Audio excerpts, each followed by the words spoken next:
Hello, my dear viewers. Welcome to my channel, English with Nag ma'am. Here you're going to learn subject verb agreement.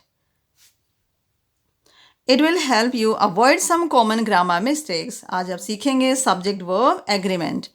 तो इसको सीखने के बाद English में आप कॉमन से ग्रामर में मिस्टेक जो होता है उसको करने से बचेंगे. Subject verb agreement simply means that the subject and the verb in a sentence must agree in numbers. This means if the subject is singular, the verb should be singular, and the subject is plural, the verb should be plural. इसका मतलब है यदि किसी भी sentence में यदि subject singular है तो उसका वर्ब भी सिंगुलर होगा, और सब्जेक्ट यदि प्लूरल में है तो वर्ब भी प्लूरल होगा. Let's look at the sentence. यहाँ पर देखते हैं कुछ सेंटेंस को. She writes every day. Sentence है she writes every day. Here she is singular subject and the verb writes is also singular, so they agree. यहाँ पर शी सिंगुलर सब्जेक्ट है और वर्ब भी सिंगुलर वर्ब है.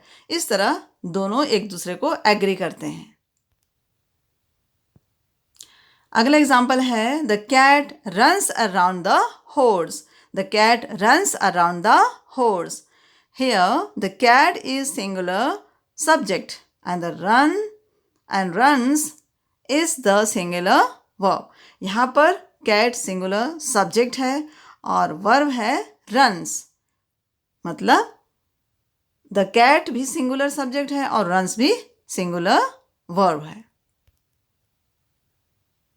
They play every day. They play every day. यहाँ पर दे क्या है और प्ले क्या है. देखिए the subject the play subject है दे. ये किस में है प्लूरल, और प्ले किस में है प्लूरल वर्ब. तो क्या बता रहे हैं यहाँ पे the subject they is plural and the verb play also plural. तो सब्जेक्ट यदि प्लूरल में रहेगा तो उसका वर्ब भी प्लूरल में रहेगा. अगला एग्जाम्पल है Sam and Lena are going to the park. Sam and Lena are going to the park. Sam और लीना पार्क जा रहे हैं. यहाँ पर दो पर्सन है, मतलब ये प्लूरल.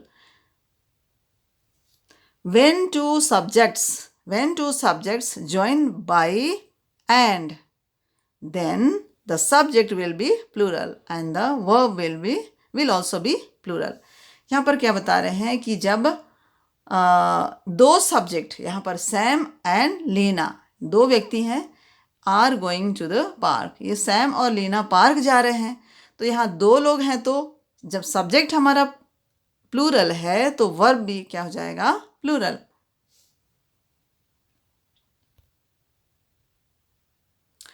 नेक्स्ट है everyone is invited to the party. Everyone is invited to the party.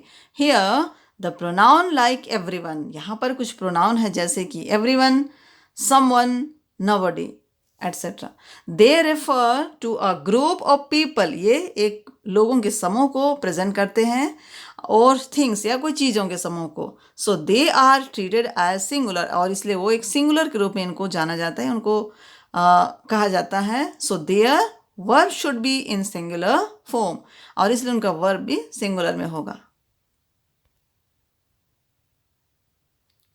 Now it's your turn. अभी आपकी बारी है बनाने की. Find out the correct subject verb agreement. यहाँ पे सेंटेंस में दिया है सब्जेक्ट के अकॉर्डिंग आपको वर्ब को फाइंड आउट करना पड़ेगा, कौन सा वर्ब लगेगा. तो देखिए फर्स्ट में the dog bark oblique barks. यहाँ पे दो वर्ब दिए हैं, बार्क दिया है और बार्क्स. इसमें आपको चूज करना पड़ेगा, इसमें आपको ढूंढ निकालना पड़ेगा कि कौन सा करेक्ट है. तो द डॉग बार्क और बार्क्स एट स्ट्रेंजर्स. यहाँ पे ऑब्लिक करके दिया है, तो आपको सही को यहाँ पे लिखना पड़ेगा. द डॉग बार्क और बार्क्स एट स्ट्रेंजर्स. नेक्स्ट है the players is oblique are excited for the game. Next है the student has oblique have a book. आपको ध्यान देना पड़ेगा कि सब्जेक्ट यदि सिंगुलर नंबर है तो वर्ब भी सिंगुलर होगा, सब्जेक्ट यदि प्लूरल है तो वर्ब भी प्लूरल होगा। तो आप बनाइए इसको और कमेंट करिए।